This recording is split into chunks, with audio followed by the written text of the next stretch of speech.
Welcome to the turbulent white water of the Savage River in western Maryland. The challenge for the world's top canoe and kayak paddlers gathered here in America for the first time in the 40-year history of these World Championships.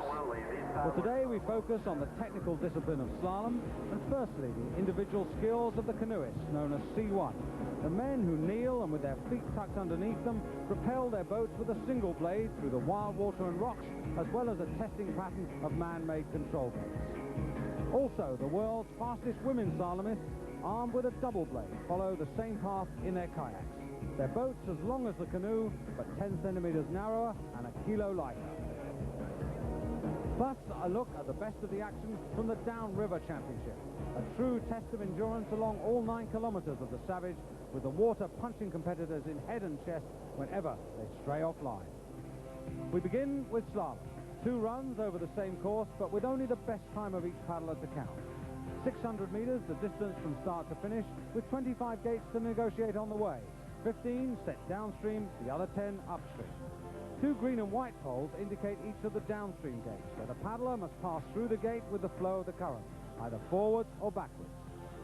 Gate 1 set just below the drop, proving in training to be one of the toughest. Red and white poles identify the upstream gates, where the paddler will try to break out into the slower water below the gate before turning back to paddle against the stream. The move across to gate 24 towards the end of the course requiring both power and precision, whichever route the racer chooses. A touch on any pole will bring a 5-second penalty. Miss a gate and 50 seconds is added to your time. And so the objective is to be fast and clean. Alongside me to put his expert eye on the action is former world medalist Jeremy Taylor. And so, with the best seeded last, this is how the top group of C1 will start. 494, Jed Prentice, bronze medalist in last season's World Cup Series. At 498, the improving Frenchman Thierry Humeau, 8th in the world 2 years ago. Number 500, Britain's junior world champion. Then Davy Hearn, world champion in 1985. And last to go, John Lugbill, looking for an incredible 5th world title. Amongst the early paddlers, Ramon Echaniz, one of Spain's hopes for the Barcelona Olympics, in trouble at halfway, and 50 seconds his penalty for missing gate 11.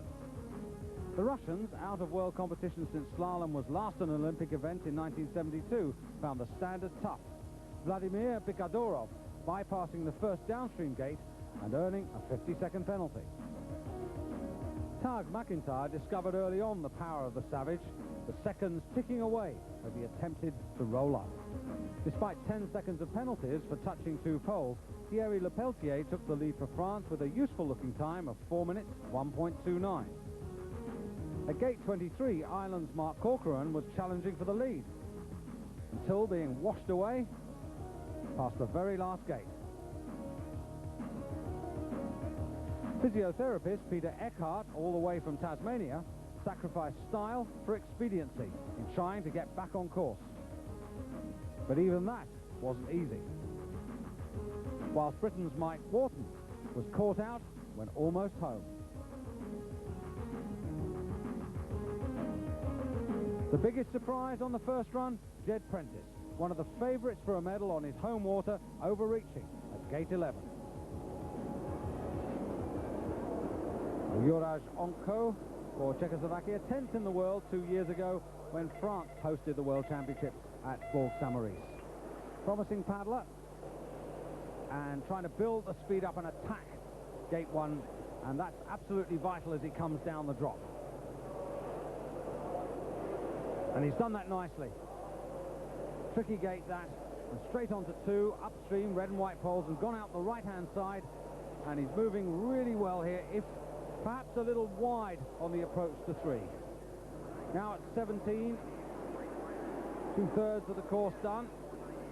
Downstream gate and now 18 upstream. Setting up now for the drop to 19, where the rough water meets the calmer patch, and that's no easy transition. And remember, he's kneeling in this canoe. His centre of gravity is very high, so the balance is not easy.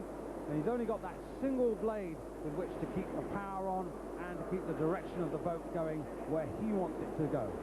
Comes round now to 20 upstream through the red and white poles. And he's doing well here on this run, coming to 21 now. Spins in the gate, brings the bow round, and on to 22. 7th in the season-long World Cup rankings last year, and he's well up on the clock here. Lepeltier's time on the left as he drops down to 23, and he's got himself washed a little low there. Very difficult for him to hold himself in that flat water before the cross. He's paddling on the left-hand side, which makes it very difficult, but he's managed that very well. Hasn't lost too much time. A good compensation there for Onco, and the time he's trying to beat to take the lead on the left there, the Frenchman, and he should be inside that comfortably, but of course there are penalties to be added from further up the course. 10 seconds in fact, but still good enough to put Czechoslovakia in first place at this early stage. This is Thierry Humeau getting the canoe onto the side, trying to get that extra bit of speed and really being aggressive at the top of the course. He needs to do that, and he's done that really, really well. He's been out in the United States paddling with some of the best American paddlers like John Lugville and Davy Hearn, trying to learn from them. And that experience looking as if it's about to pay off for him.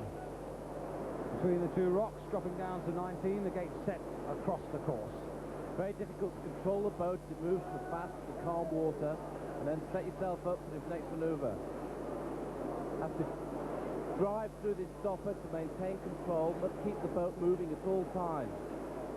The second the boat stops moving, the water will take control of the boat. Down to 21. Lovely move through there, just spun it around and on to 22. And very experienced Thierry Humeau, left-handed as you can see, and there crosses over the bow, the harder stroke to do as he drops down, chasing that time of Onco. He's caught the wave very nicely, driven right across the top, high into the breakout, not wasting any time at all.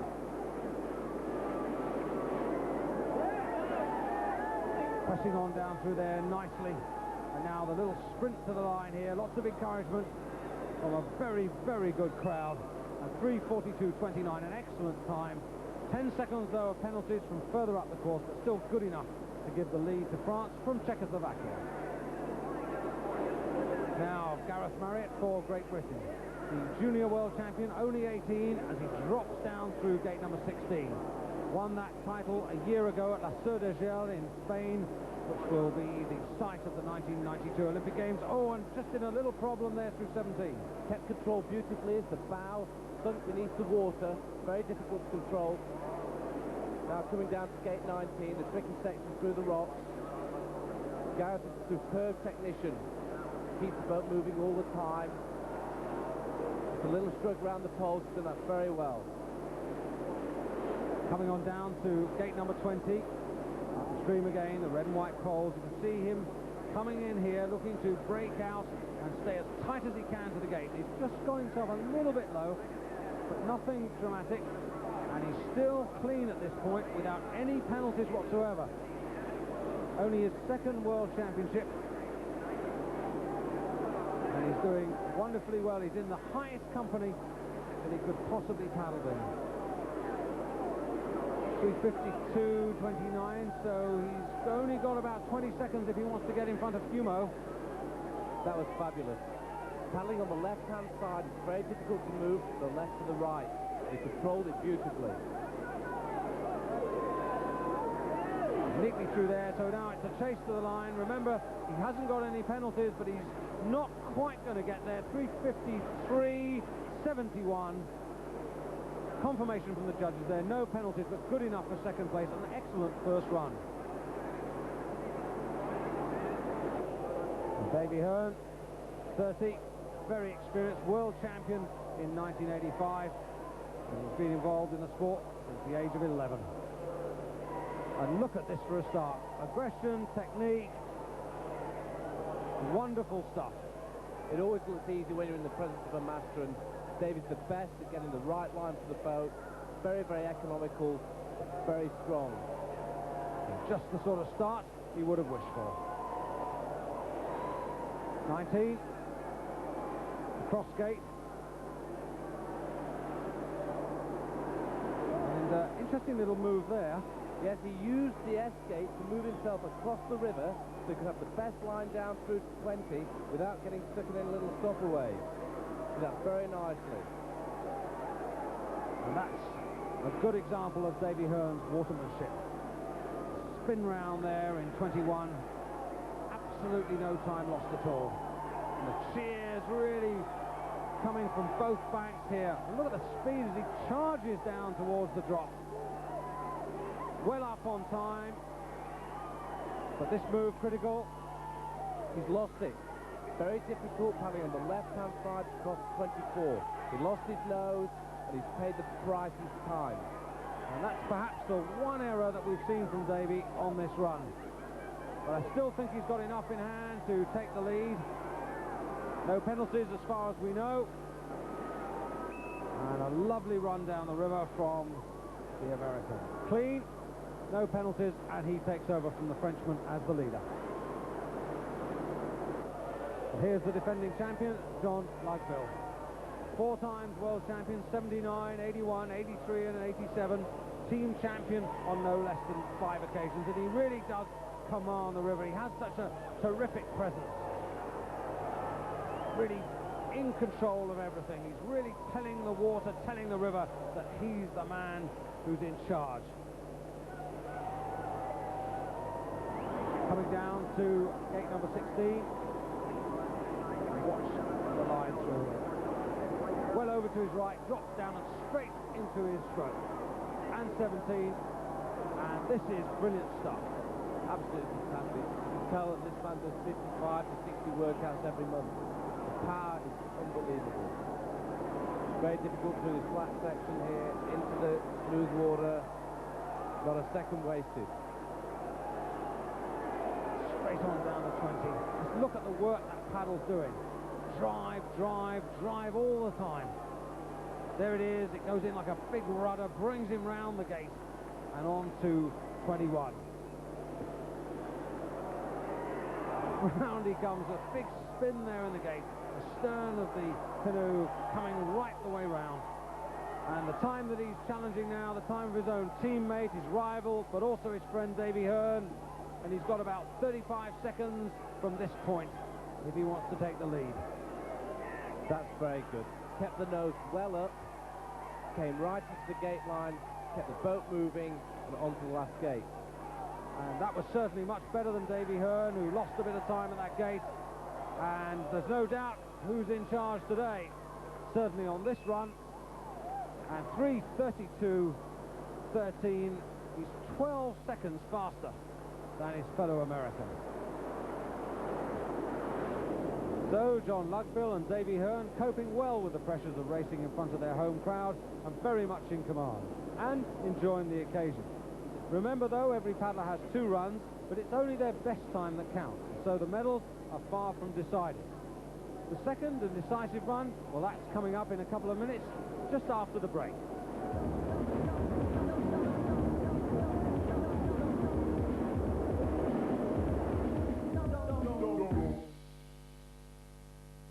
We make the ultimate business PC. So do we. And so do we.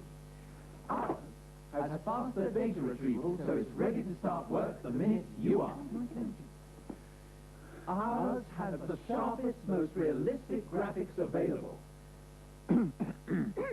Ours has a storage capacity of up to 65 megabyte hard disk with 4 megabyte RAM.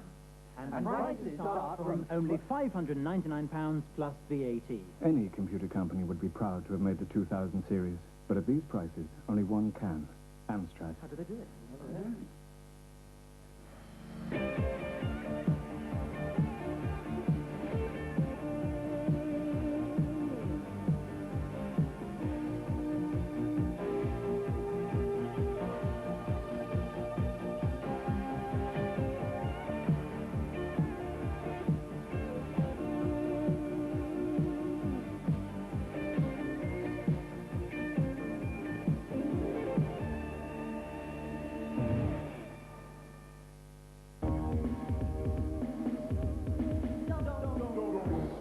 Welcome back to the Savage River, and as you can see, a big contrast in temperature between the water and the air.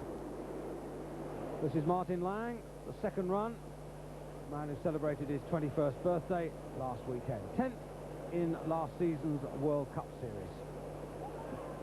Oh, and looking very untidy on this top section here. Yes, it's extremely difficult, especially for a right-hander, but he used all his strength, experience, got himself back on the line and up to gate 2. Coming now down to 3, setting himself up here, turns round, and a nice spin through the gate there, 3, moving across to 4.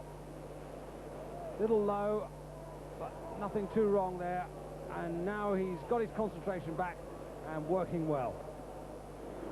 Coming to 21, and still going strongly, and he's overtaken the previous paddler who started 60 seconds ahead of him.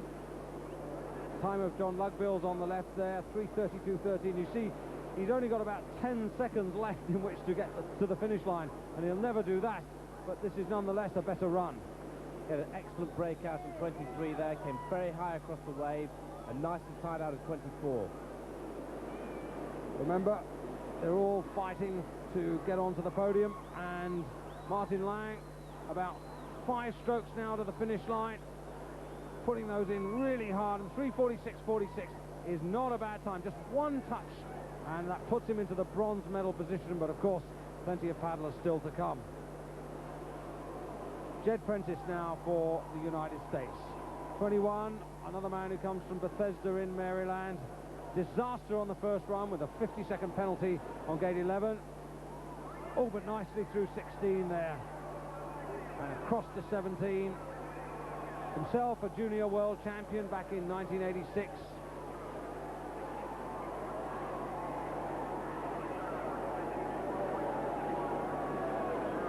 Third in the World Cup rankings last year, behind John Lugbill and Davy Hearn, and also third in the trials for these World Championships a year ago. So very much a contender. Jed's paddling beautifully. Superb technique, very, very strong. He's concentrating well, determined to do a lot better on this second run.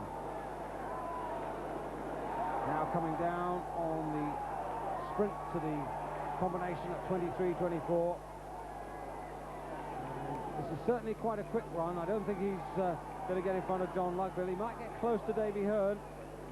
Another excellent cross there from left to right. That was superb. And the American team, coached by Bill Endicott, who's really the mastermind behind the American success of the last 10 years. And he's not going to beat John Lugbill, but this is a good run, and how good is it?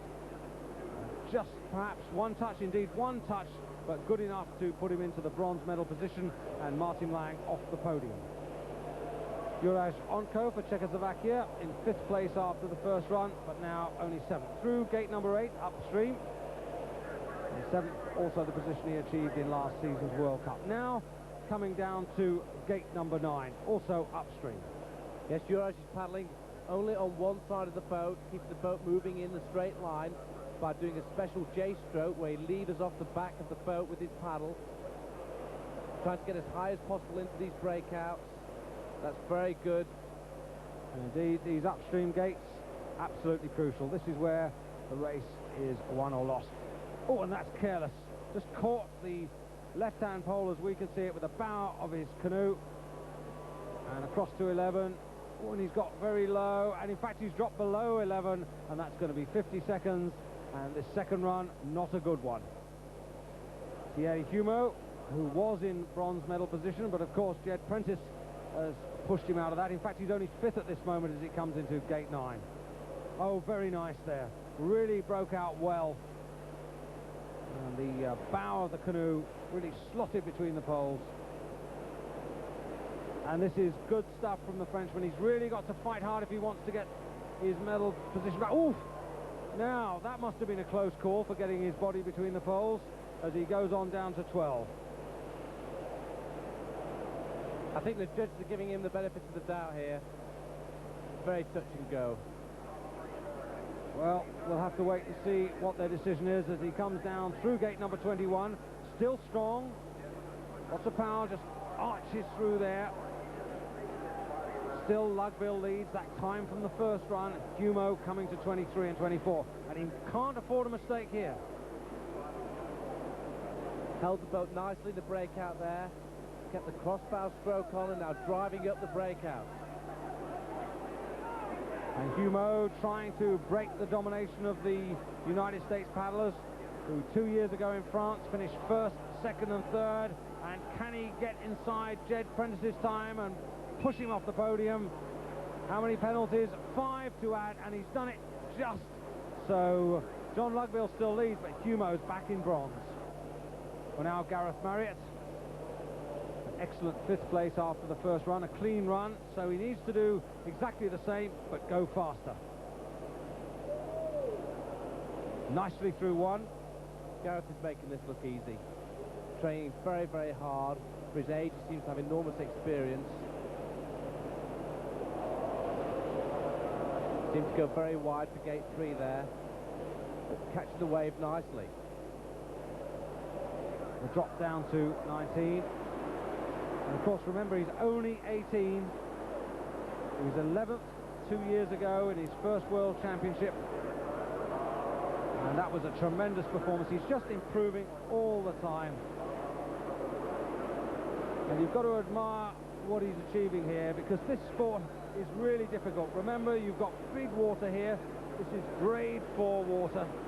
The easiest is grade 1 when it's flat, and 6 when you can hardly stay alive. But Marriott really handling this moving problem really well, and he really launches himself there into gate number 23. He did that really well. If he wants to get a medal, Gareth's going to have to nail the rest of this course. That was excellent. Very, very high 24. Now it's really all about time and the clock ticking away, and I don't think he's going to quite make it as he goes past the big house rock as he comes into the line. It's another excellent effort from him, but 3:46.78, and in fact he has got 5 seconds of penalties and he goes into 6th place, but he shouldn't be unhappy about those 2 runs. David Hearn, now what can he do? Can he possibly close up on his great friend and rival John Lugville?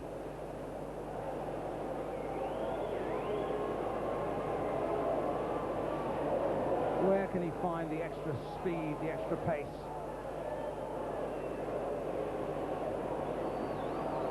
Lovely technique. Look at that boat, it never stops moving. Taking the direct line through 3, turns up through 4. That's a touch low, but we're being very critical with one of the world's greatest paddlers. 16 now. Great stuff. Straight through there and on to 17. Nothing lost at all. Very economical. Davies always chooses the best line possible down the river. Here he is coming down to 19. See if he can keep this going. There's that little S move to get that wave. Puts the canoe on its side, just get that little bit of extra speed and power as it comes down to number 20. These 3 gates are crucial.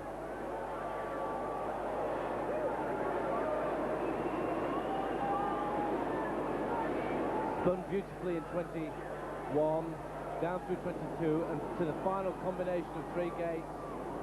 And that's the time he's chasing. He's got about 20 seconds in which to complete these last 3 gates if he wants to take the lead over from John Lugville. Oh, that's a lot better than last time. Right into the neck of 24. Now, can he do it? Surely he can't quite get there. Through 25, the time of Lugville on the left, and Davy Hearn, he's just past it now with about 4 strokes to go. He's really putting everything in. He's given 150%. He's delighted with that run. He knows he's had a good run. And he holds on to that silver medal position. A well-deserved applause for Davy Hearn. Well, John Lugville now on his way.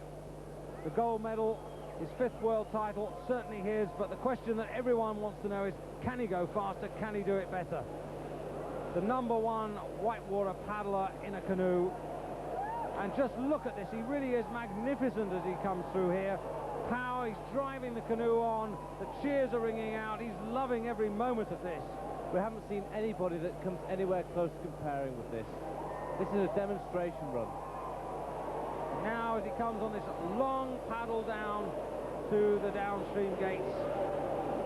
Just look at that, driving in there with the J-stroke, the canoe moving on down there with enormous speed. He's just eating up the water here.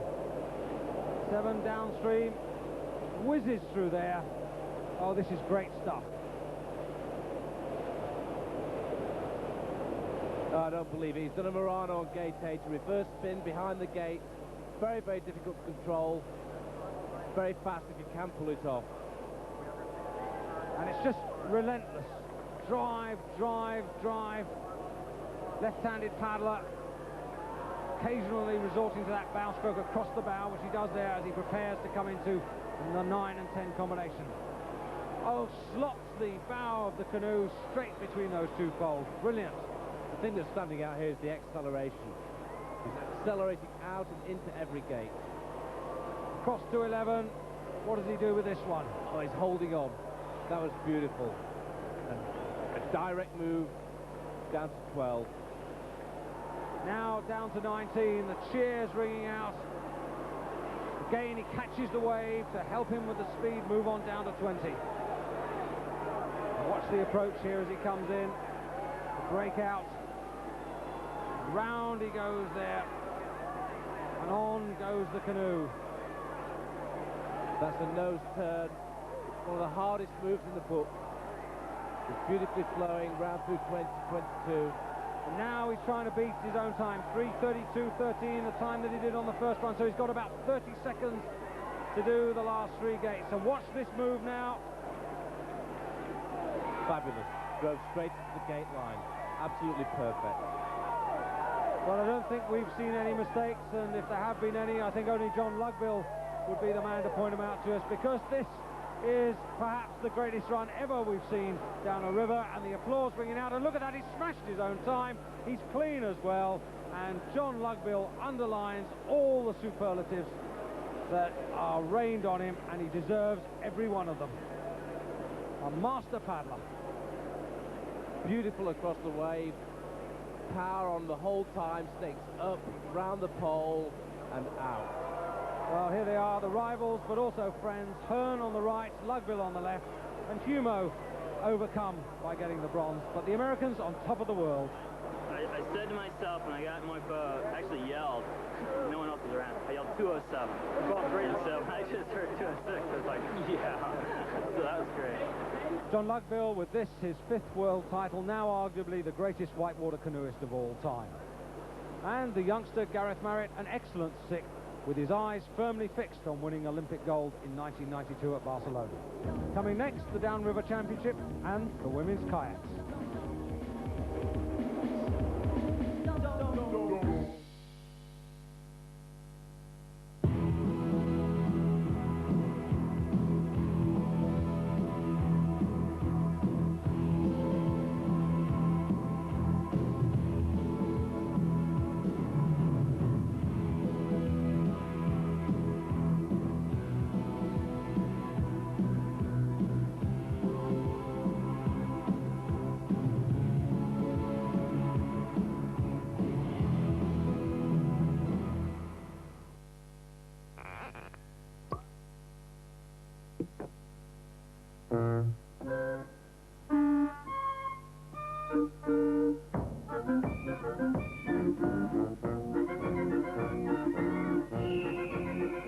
Country Manor, food with good taste.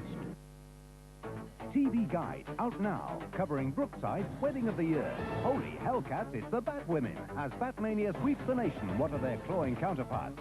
From Big Fat White Boy to a nun on the run, we took the sex symbol Robbie Coltrane. The Jail of the Century, an inside story on the prisoners of Cell Block H. Also, Big Macs and Greens, a bird's eye view of nature man David Bellamy. Plus, the only comprehensive weekly guide to satellite TV, highlighting the best on the box. TV Guide, out now.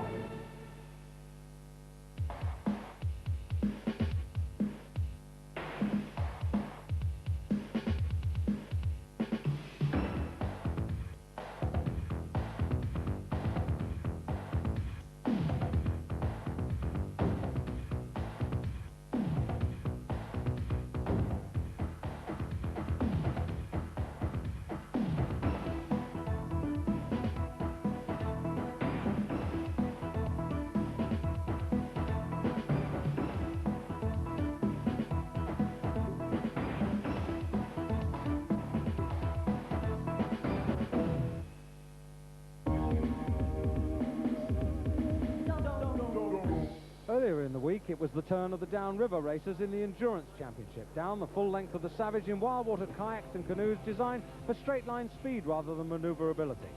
American champions Jeff Huey and Paul Grabo in their flamboyantly painted canoe took the early lead, just over 24 minutes for the 9 kilometers. At the last World Championships, the Italian duo of Werner Pardella and Anton Pleichner failed to survive the rolling waves of the Isère at Bourg Saint-Maurice. 2 years on, they became the first pair to break 24 minutes.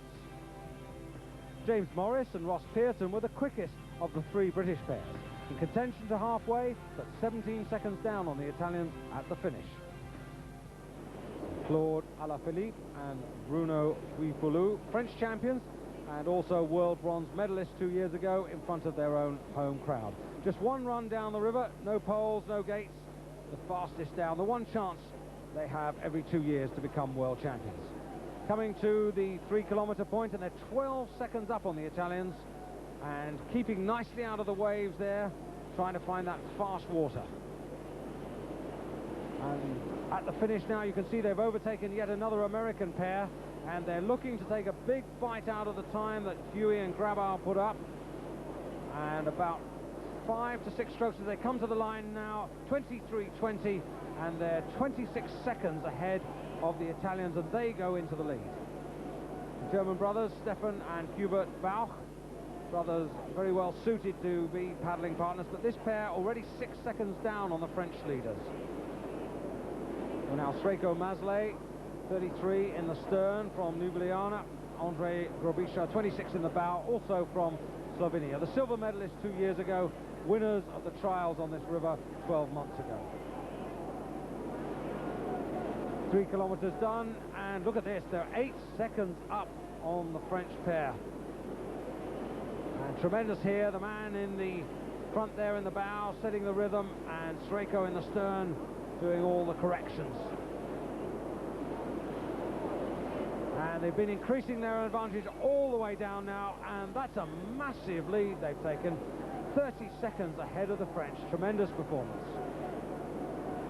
France again, Eric Archambault and Thierry Carlin after 3 kilometers, and they're down both on the Yugoslavs and their own teammates who are in second place.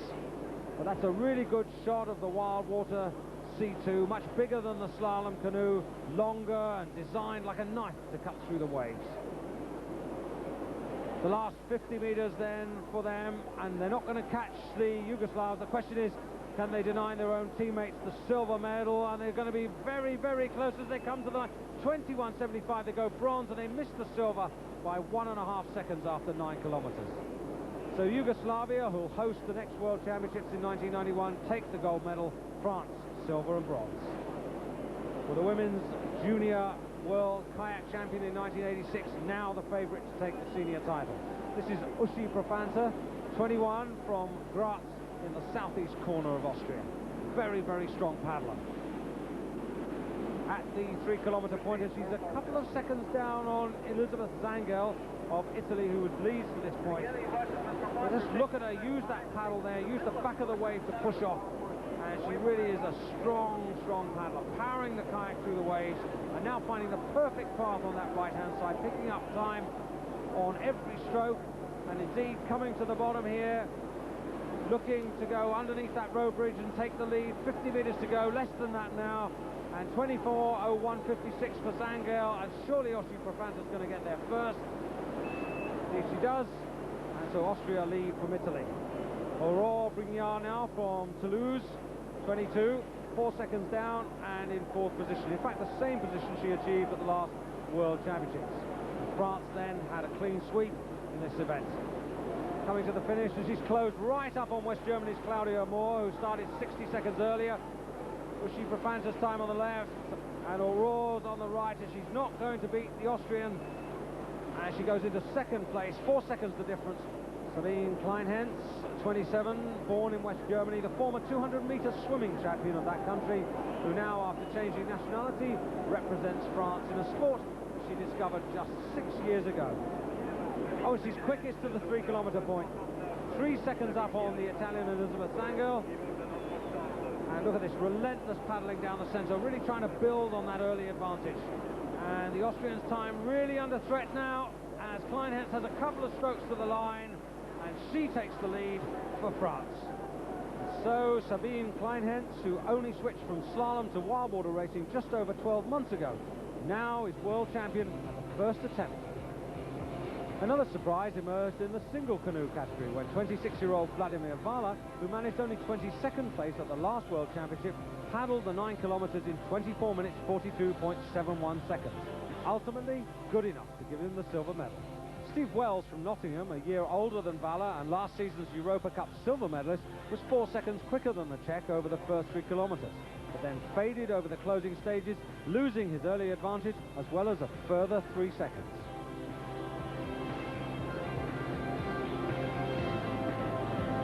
Europa Cup champion Andrei Jelenc, winner also of the World Cup trials on the Savage 12 months ago, stormed through the second half of the course to a 5-second victory over Vala. 26-year-old from Ljubljana, giving Yugoslavia its second gold medal of these Wild Water Championships. And Steve Wells holding off the challenges of Karim Benamouche and Ernst Libuda for the bronze medal by just 1 second. In the men's kayak, America's John Fishburne, the medical student from Montana who won bronze in 1985, was quicker than everyone over the first 3 kilometers. His time at the finish not only good enough for the lead, but also giving hope of yet another medal.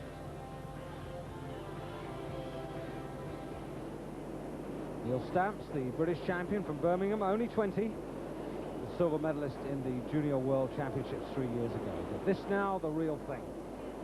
And really accelerating into the first rapid. Third of the way down, and that's the closest that anybody's got to John Fishburne. Nothing in it, and a really good line through the waves, not losing any time at all. Has he picked up the vital speed on the bottom? And yes, he has, and Great Britain now have the lead from the United States. That's the 3-kilometer check, the defending champion Antoine Goetschy for France. A couple of seconds down on Stamps at this point, and working his way down the right-hand side of those big waves. Marco Pravid Massara, world champion in 1983 and again in 1985, equipped today with a pair of huge spoon-shaped paddles, which he believes will help his speed, particularly in the less rough water towards the finish. Now, what has Goetschy found on the lower half? Neil Stamps' time on the left, and he's coming underneath the road bridge. About 4 strokes still to go here for Goetschy, and he's not going to beat Stamps, and the title has gone, and he goes into the silver medal position. Fishburne now third. Pravid down on the clock at 3 kilometers, but the longer the race goes on, the better he likes it, and 9 kilometers just about as long as wild water racing comes. But now we'll see if those paddles have done their job. 22:13:04, the time of Stamps on the left there, and it's going to be close between the British paddler and the Italian.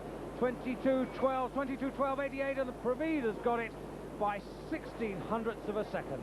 So the 31-year-old forest ranger from Milan crowns a decade of wild water paddling with a 3rd World Championship and less than 10 seconds between the top 6.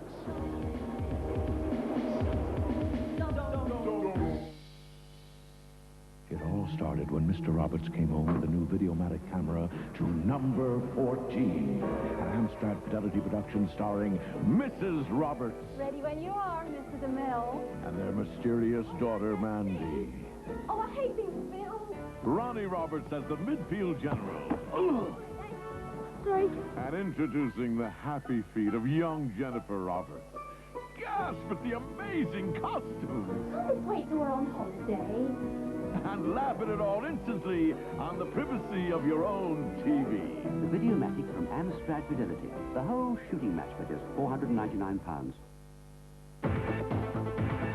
This is your chance for the #1 T-shirt from the #1 sports channel, Eurosport. All you have to do is tell us what you like and dislike about Eurosport, and we'll rush back to you one of the 1,000 T-shirts we're giving away. Tell us your thoughts and your T-shirt size, but be quick because there's only 1,000 on offer. Write to Eurosport T-shirt, P.O. Box 6, Feltham, Middlesex, TW13 7ET, United Kingdom.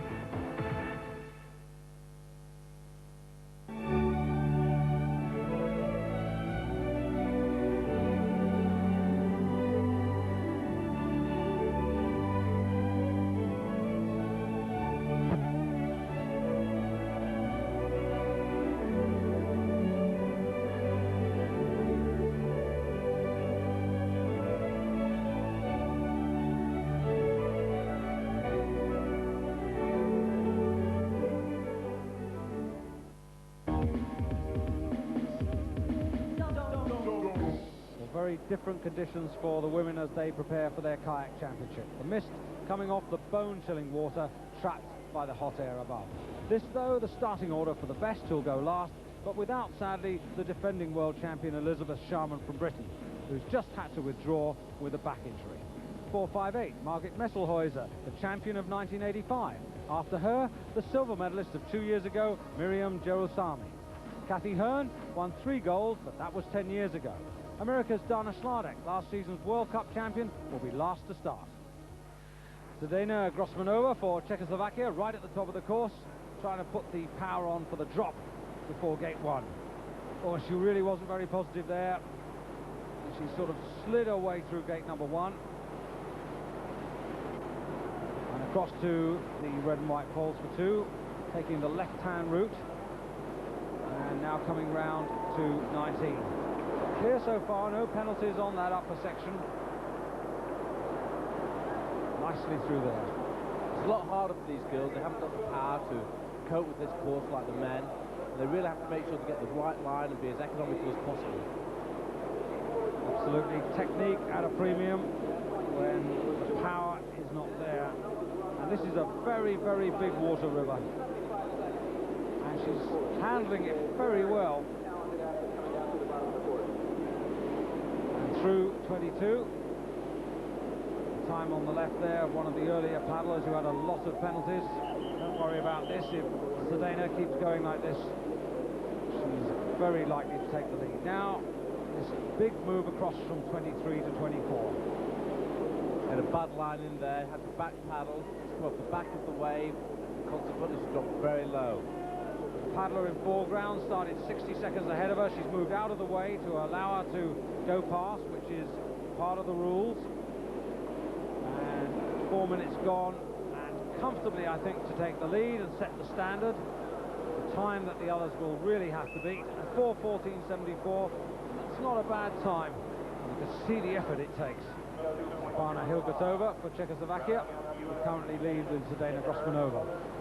And she's got pushed out to the right there, into the flat water. Now she must fight back and try and get through the gate clean. She's done that, well done. And avoided the penalty and straight on to gate number 2. Nicely around there, an option there for all the paddlers. You can go left or right. Personal choice. As she comes down to 3, she's going to try and reverse back through this gate. Oh, she's lost her control. In fact, she's dropped below the gate. She hasn't gone through it, and she's now going to have to paddle all the way up and round and make another pass. But as she's doing this, the seconds are ticking away. And with it, her chance. Margit Messelhäuser now for West Germany. Strong paddler. And really aggressive here into gate 1. This is the best piece of aggression we've seen, but having said that, she's collected 5 seconds on the first gate. She's not at all bothered about it. She's gone zooming on to gate number 2. That's nice to see some good aggression there. She's really attacking this course, which is what you've got to do. Here's the reverse through 3, and she's done that well. All the way across to gate number 4, and really working hard. And a lot of people said that she was lucky to win in 85. Well, there's nothing lucky about the way she's paddling now. This is a result of a lot of hard work. Down to 22. Still looking strong.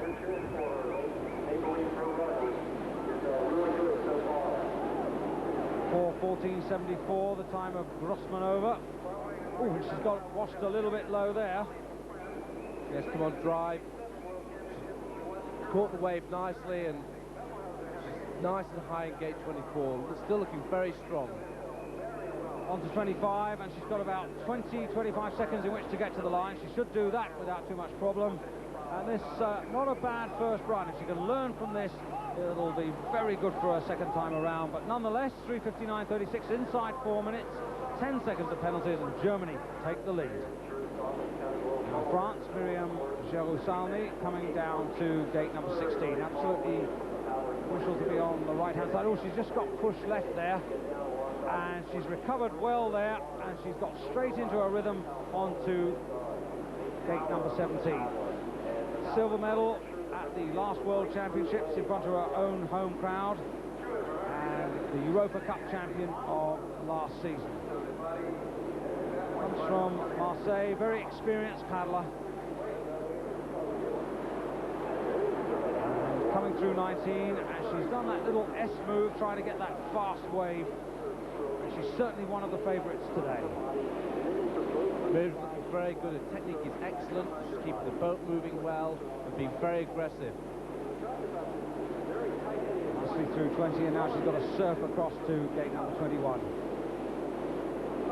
Oh, she's just caught the left-hand edge of the boat there in the wave, and now she's got a back paddle into 22, but she's really recovered well there. She comes on down to the drop. That time there on the left, of course, of Margit Messelhäuser for West Germany, and she's got, well, a bit less than 20 seconds now in which to complete the last couple of gates. Must keep control here. That's lovely. She's right into the gate line, keeping the power on, the boat moving nicely. Well, for me, that's the best we've seen so far. She comes through gate number 25, chasing the time of Margit Messelhäuser on the left, and she's going to be close because, remember, she's got a penalty to add on, 4:02.28 plus the 5, and she's there into the lead by a couple of seconds. Kathy Hearn for the United States, 30, very experienced, 3 gold medals in 1979 at the World Championships in Jonquière. No woman's achieved that either before or since, and she's very powerful, and she really does understand big water. A pretty good opening there from Kathy.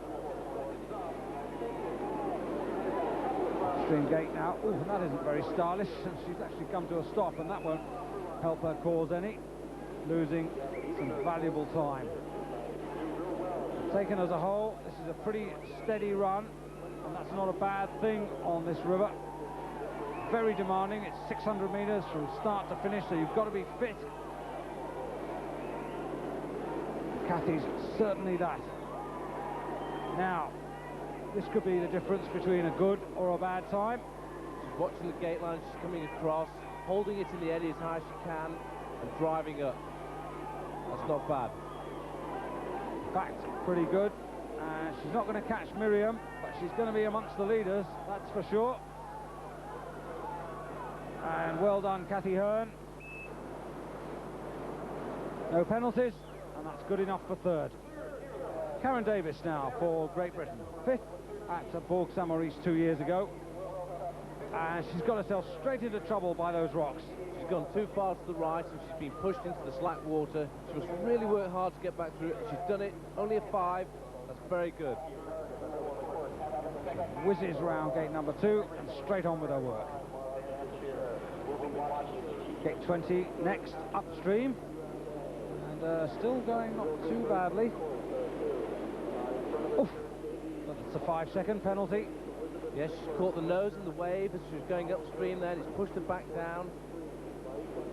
Now to fight her way across the reverse gate.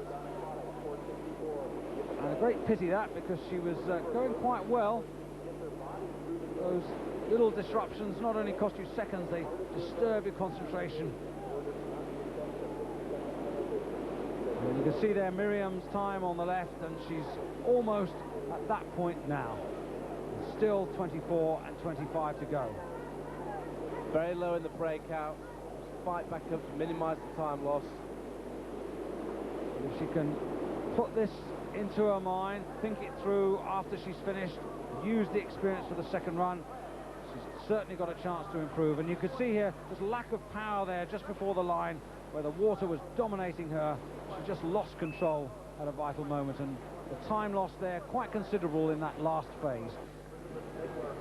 Elisabeth Michler for West Germany. Margit Messelhäuser, her teammate, in second place at the moment at gate number 9, upstream. Nicely through there.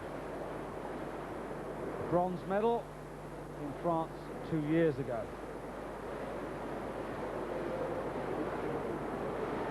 That was nice. And so was that. That was very good. Excellent. Elisabeth is dancing around these poles. That's lovely. Look at the concentration as she comes down there. And this is a very good run. No penalties that we've spotted, and 3:30, so she's got about 35 seconds in which to catch Miriam. Drops down, oh no, over she goes. And what a pity, because it was going so well. And now she's got to work her way all the way back. She hasn't missed a gate, though. No, she tried to turn too early, and the edge of the boat caught in the wave, and it capsized her. It's a real shame.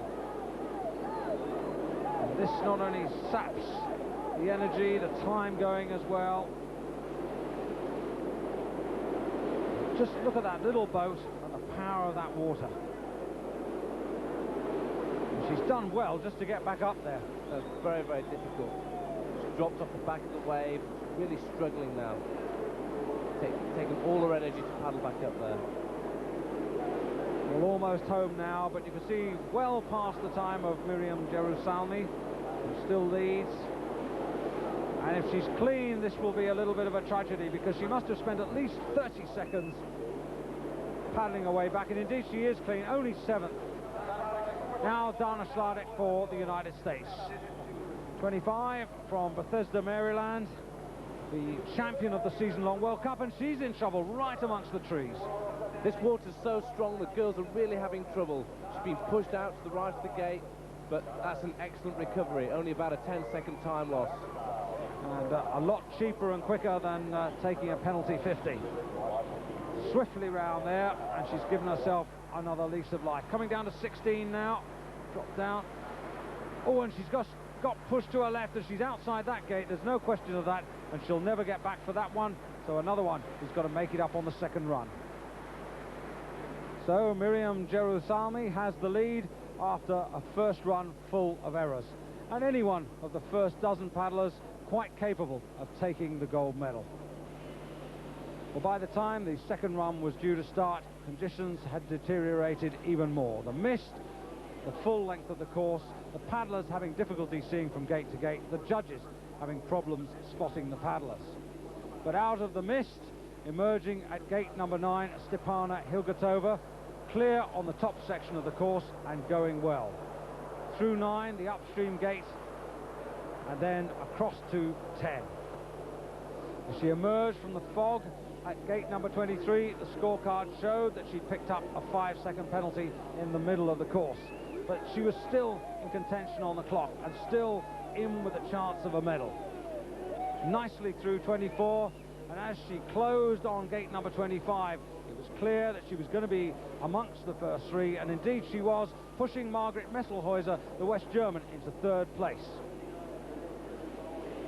With the West German failing to improve on her second run, it was left to Miriam Gerusalmi, the leader, after the first run, to see whether she could find a better time.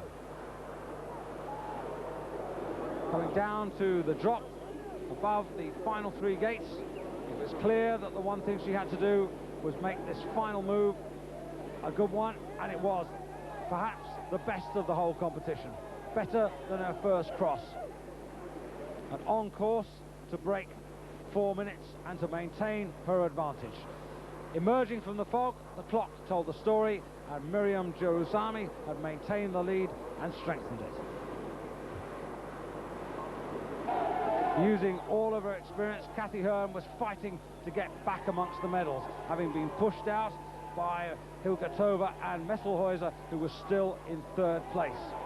Kathy Hearn is nothing if not determined, and with the full support of the crowd urging her on with every paddle stroke, she emerged through gate number 25 into the silver medal position.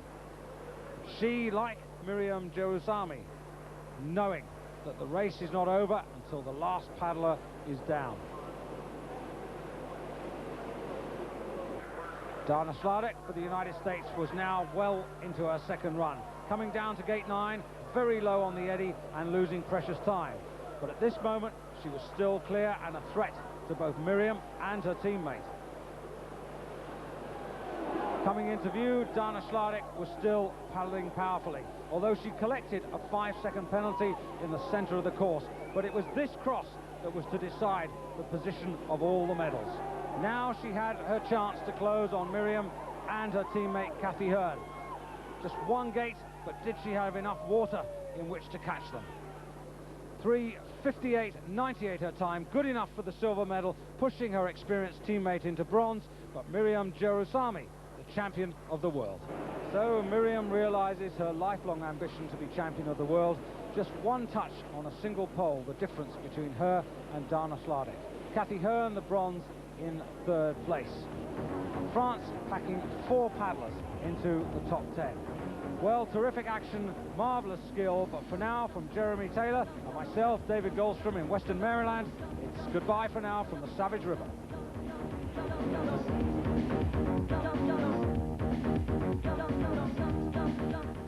We'll be back in the water at the World White Water Canoeing Championships tomorrow at the same time.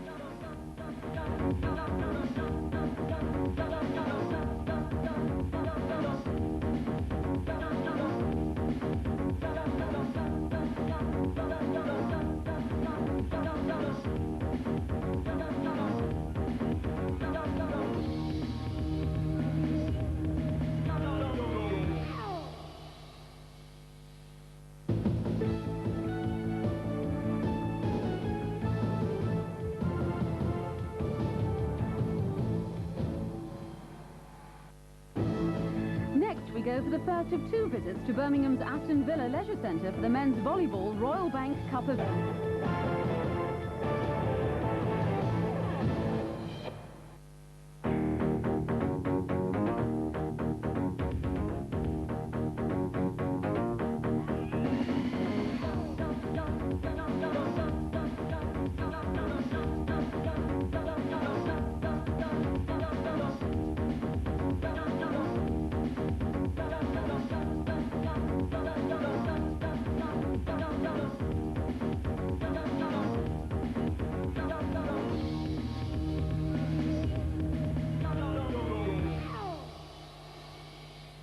Welcome to the Savage River in America for the blue ribbon of slalom racing, the Men's Kayak Championship, set over one of the toughest sections of white water to be found anywhere in the world. A crowd of 10,000 packing both banks here in Western Maryland for what promises to be a really close competition. Today we concentrate on 2 categories. Firstly, the kayaks, in which the racer is seated while steering his boat with a double-bladed paddle. Then the Canadian pairs, or C2, in which the 2 men, each equipped with a single blade, must try and work in perfect harmony whilst kneeling in their canoe with their feet tucked underneath them. 600 meters the distance from top to bottom, with 25 control gates to negotiate on the way. Each of the 15 downstream gates identified by 2 green and white poles, whilst red and white indicates an upstream control where the racer must turn back and paddle through the gate against the stream.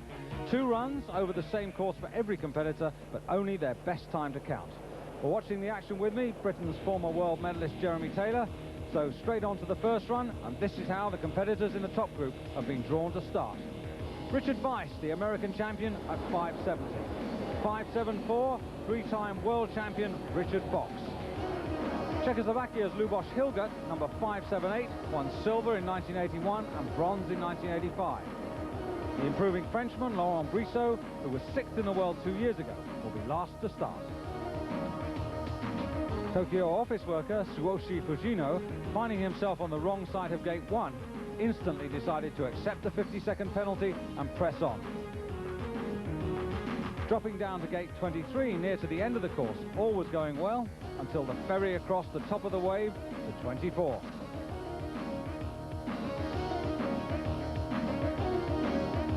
Happily, no harm done. Russ Smith, a member of Britain's gold medal winning team 2 years ago in France, found it difficult to find a flowing line through the opening section. However, free of penalties with more than 2/3 of the course safely completed, his final time of 3 minutes 43.16 was to prove good enough to take the lead, despite this one unlucky touch with his stern on gate 17.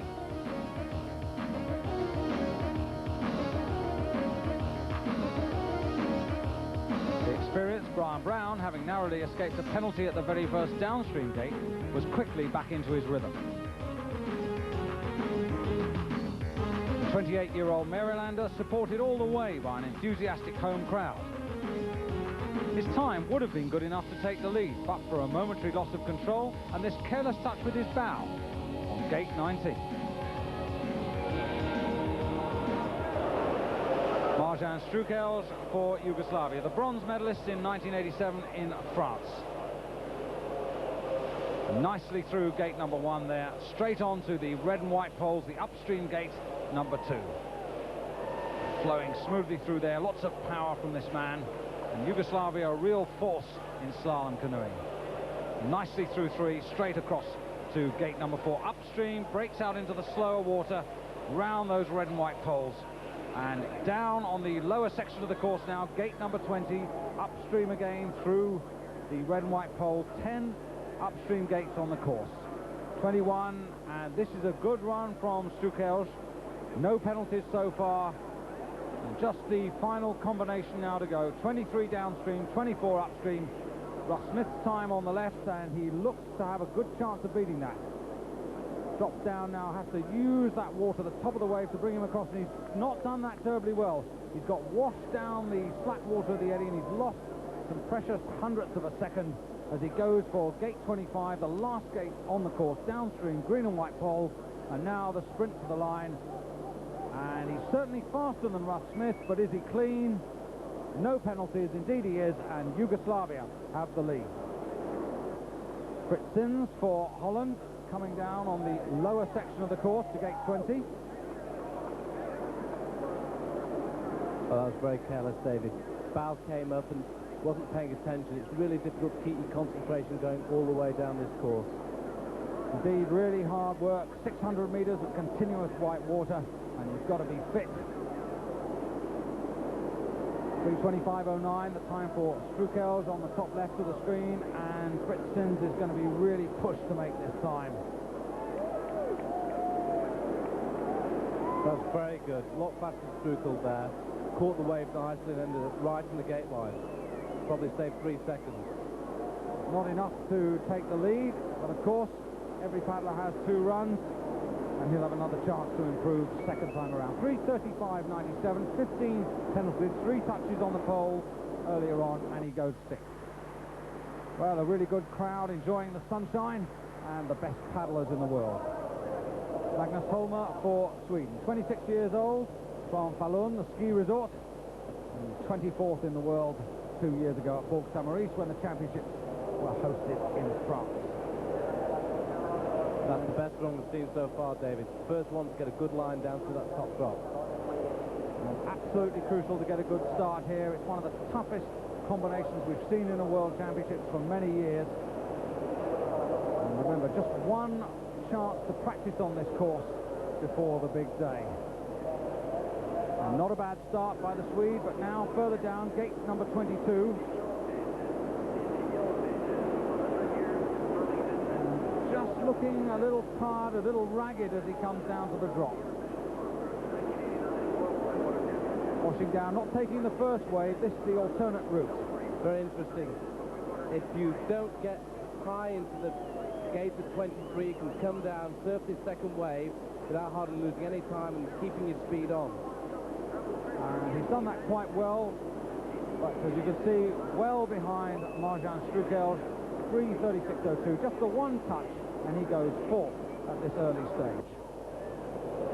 New Zealand now, and Donald Johnson, 5th in the World Championships 2 years ago, and a real talent from the Southern Hemisphere. 25 now, and plenty of experience on the world circuit. Not the best of starts. 19, the drop down to this very difficult gate. It's a little tricky. Oh, and Johnson in trouble there. That's right, he's having to do a shoulder shrug to get around the gate there. And that's the point where the slack water and the rough water meet, and it really is trickier than it looks. You can see the power of the Savage as he comes down to gate 20. Really big grade 4 water. The easiest water, rated grade 1, the toughest grade 6. You probably can't paddle in that, but the Savage in that section, grade 4. Johnson spinning backwards into and through gate 23. And nicely there below and tight to 24. Didn't lose anything, in fact probably gained a touch there. Sideways through 25, and the time of Strukelj on the left. He's not going to quite make it, but this is a good first run. 3:28.28, about 3 seconds off the pace, but good enough for second place. been very clever here. Saved time by turning above the hole, but he controlled that beautifully with superb timing and strength. Really benefited from that high cross. Yugoslavia in the lead with Marjan Strukels, but here's his teammate, the man who got the silver medal, ahead of him in those World Championships in 1987. This is Jurnej Abramic. Nicely through the upstream gate at 9, and now breaking out right-handed into 10. Lovely and close, tight break out to 10, and the ferry across to 11. And just a little hesitation there, but avoided the stopper well. And clean so far on this section of the course. And Abramic going really nicely now.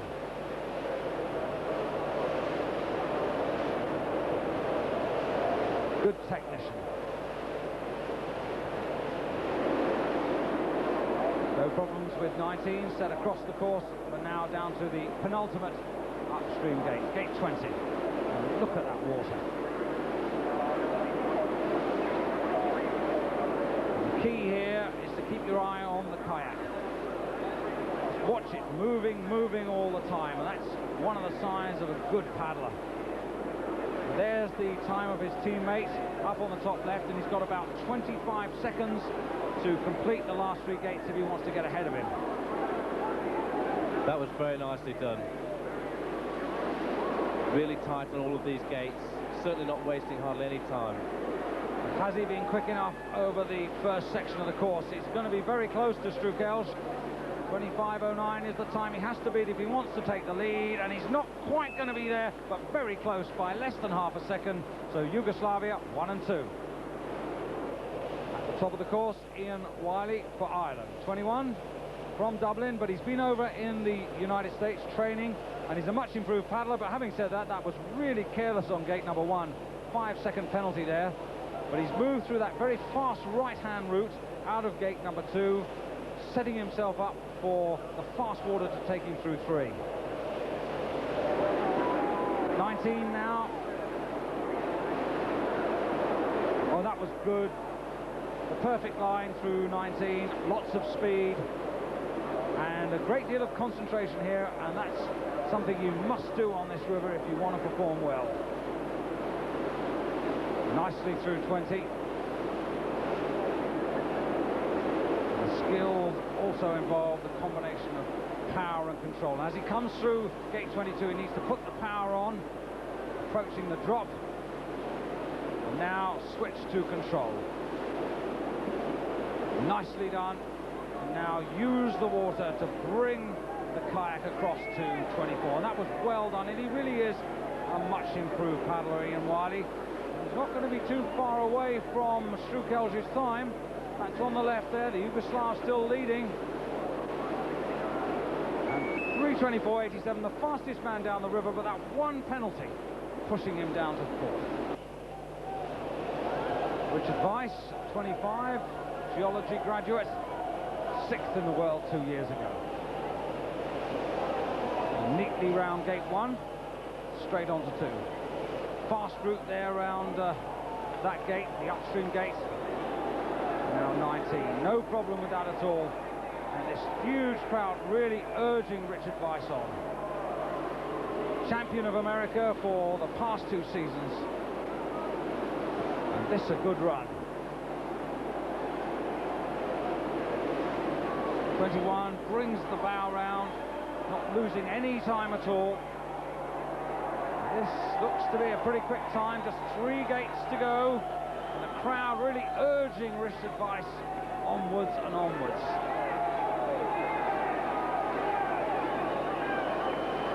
Oh, and he slotted it beautifully in there between the poles at 24. Surely this must be the new leader. And a pretty clean run from what we've seen, and he's smashed the time there. But I must say, that 5-second penalty that they're showing, a real surprise to us. Richard Fox for Great Britain. World champion in 1981, 83 and 85, and really charging out here. And a very determined start from Richard Fox. Quickly round 2. Sets himself up now for 3. Oh, that was careless, just caught that pole on the shaft of his blade, and again at 4, and 10 seconds of penalties right at the top. And what pressure Richard Fox has put on himself now. He does, of course, have a second run. 19, the drop down. Not quite as good as he would have liked there. But he is the master technician. The boat continually moving as he goes through 20. In his mind, he knows every paddle stroke he intends to make. He's planned it by walking the course, the one practice run, and 3:23.77 the time of Richard Weiss. And Richard Fox is close enough, he's in touch, but remember those penalties will hurt him. That was good across 2:24. Burst through the wave there. Weiss's time on the left, and he's much faster, Richard Fox. 3:16.08, the fastest man on the river, but look at those 10 seconds of penalties. Down into 4th place. West Germany now, Michael Siebert. Steady start. In fact, a little tentative, and he's rather got away with that opening gate, and I suspect he's a bit relieved to have got this combination out of the way without any penalties. Not the fastest, but maybe he'll settle down to his work now. Better through 3. And not too far away from 4. And now beginning to pick up and go faster.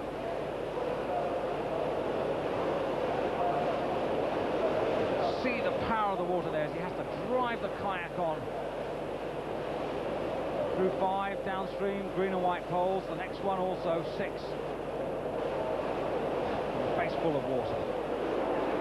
22, and Michael Siebert coming down to the last section of the course, and he's certainly picked up some pace in the middle part after that tentative start. These gates crucial now, particularly this cross to 24. Oh, and he's done well there. That's as good as anyone. 3:23.77. Still Richard Weiss of America in the lead. Marjan Strukels of Yugoslavia in 2nd place, and he's not going to get into the first 3. 3:29.43. No penalties, but goes 6th. Not a bad run. Laurent Brissot for France. 3rd in the season-long rankings for the World Cup last year. Nicely through the upstream gate there at number 8. Long paddle down, and you need to put the power on. You must have a good line down here, concentrating on your stroke, reaching forward, but all the time looking for that next gate, thinking about at least 2 gates ahead. These upstream breakouts, absolutely vital. This is where the race is won and lost. And there's 10 upstream gates on this course. That's a very high number, and so they're crucial. And he's done 9 and 10 pretty well. This is Brissot's view coming down to gate 19. Very difficult to get the fine line between the fast water and the slack water.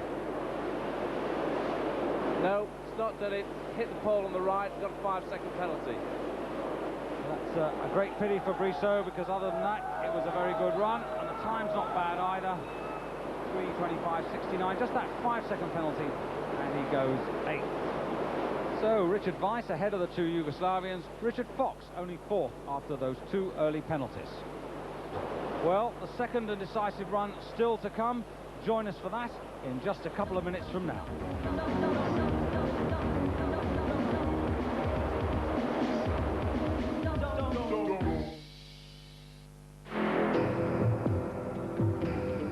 Wherever men seek to improve themselves,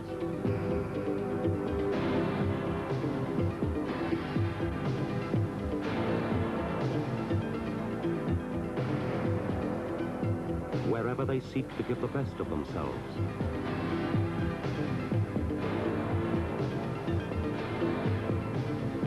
wherever they are determined to excel, Mars helps sustain them.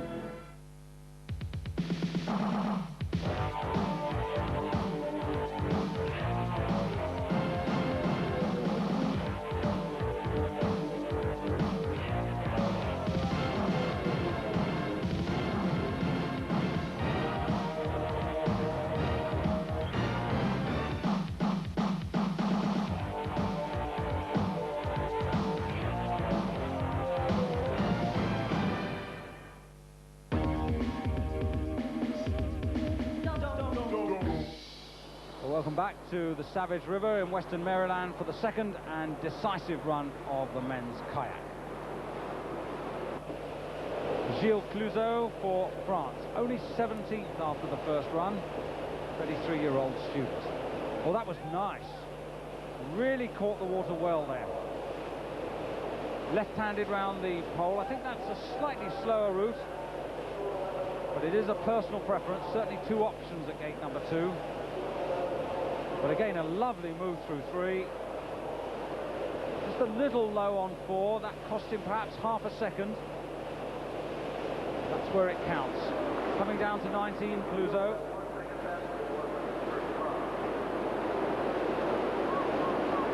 Sweetly through there. This is a much better run second time around for him. You can see the difference when someone's concentrating well. Everything's put together nicely, and the whole boat is flowing the whole time. Clouzot certainly not one of the fancied contenders for a medal here, but really paddling well. You can just see there the concentration still there. When you're paddling well, you also enjoy it. And I think that's what Clouzot's doing now. That's very good. He's done all the difficult things now. He's just got to keep driving on. Just held a little bit there. And it's going to be very close. Weiss's time on the left. And I think that Clouzot is clean. He's certainly faster, and indeed he is. And the man from Rennes in Brittany takes the lead for France. Jonas Abramovic for Yugoslavia, third after the first run, but only fourth now. So he's got to find that little bit extra if he wants to get back onto the podium. And they're all a little bit afraid of making a mistake here. Fortune favours the brave. And I think that's what you've got to do at the top of the course if you want to make sure of a medal today. Drop down to 16 in this centre section. This is really big water.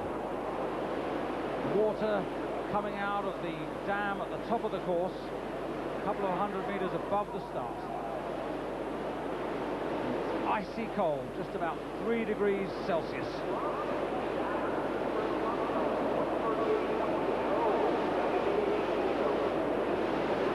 No mistakes in terms of penalties.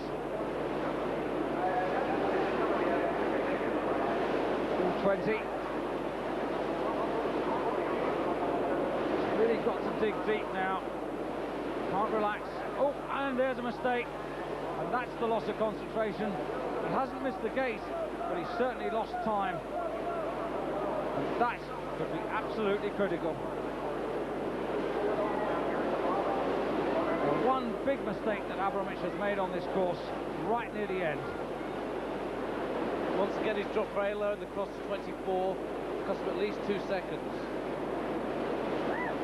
50 metres to the line. And how close is he going to be? That close. 11 hundredths of a second, and he goes into second place. And you saw where he lost his time. Melvyn Jones for Great Britain. 55 seconds of penalties on his first run. Really knocked him out of contention. But he's a much better paddler than that. Gate number 9, oh, and low there on the eddy. And that's where the time is really lost, where this race is won. That was much better at 10. Kept much tighter to the gate. A little loss of time there, hesitation again, not driving through the gate. Down to 12. Now the breakout to 13. Again, a little wide on his approach to the gate there. He was tight enough to it, but he lost time on the approach. 20 now, yet another upstream gate. And you can see he's out to his left. He really needed to be tighter coming into that. All these little errors adding up the seconds that are lost down the course. And in a sense, it's the paddler who makes the least number of errors who wins the main championships. Clouzot for France, still with the lead. Melvyn Jones trying to make up time here on the bottom. This must be good. Again, you can see just half a boat length down behind that gate. And he should have had the bow between the two poles. Now pushing on towards the line. Can he get onto the podium? He's pretty close despite all those little errors. But he's just over a second down and only fourth. And Wiley is doubling up, coming to 16, currently in 9th position. Oh, and really being pushed around by the water, pushed into that error. 5-second penalty for that touch on the pole. He just doesn't seem to have the power, and the water rather controlling him rather than he the water. Drop down to 19, little draw strokes there. Ian's obviously very tired. This is his second run. It's really hard work coming down this river. Coming across the river now to gate number 20. And again, you see, he's made a complete mess of that. He really wasn't set coming in, lost control, came to a complete stop. And it really is difficult sometimes getting yourself up for the second run, particularly when you've had a good first leg down the river and set yourself a decent time. Oh, and another careless mistake. Catching the pole with his bow there on 23. And although he's not far away, all those penalties have to be added. You can see there the paddle there, very horizontal. The power has just gone away, the head's gone down, and he's a very disappointed man. Only 11th. Plenty of good paddlers still to come. Richard Weiss for the United States. And the cheers go up. At 9, nicely through there. And that 5-second penalty, which he's been given for the first run, which he feels that he's been given unjustly, he's got to put that out of his mind. He's just got to concentrate on the job in hand. And he's got himself into all sorts of trouble there at gate 11.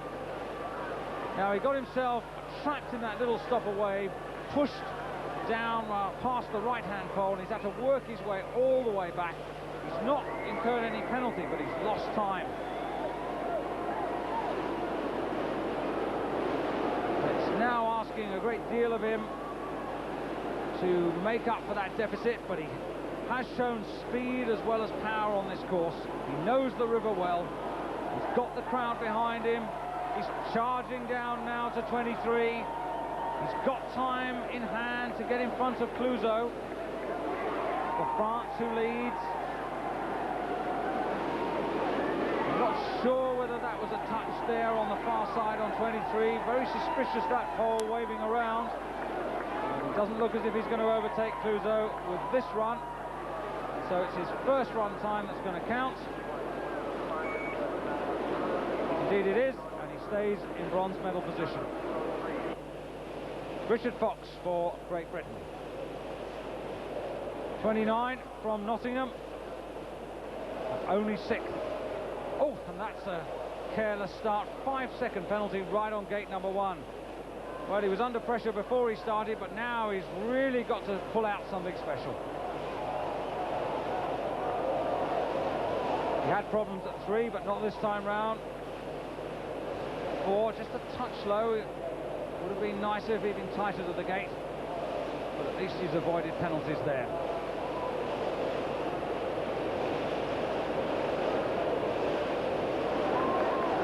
Coming down to 16, the view that Richard has.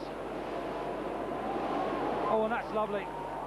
Did that wonderfully well, and again through 17. Every stroke counting, the boat continually moving. And he's made up some precious seconds in the centre of the course as he comes down to 19.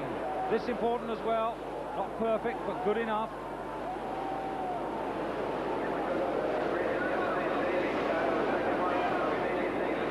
You can see the aggression as he fights his way down here. Such a contrast to a lot of the paddlers that have just been down.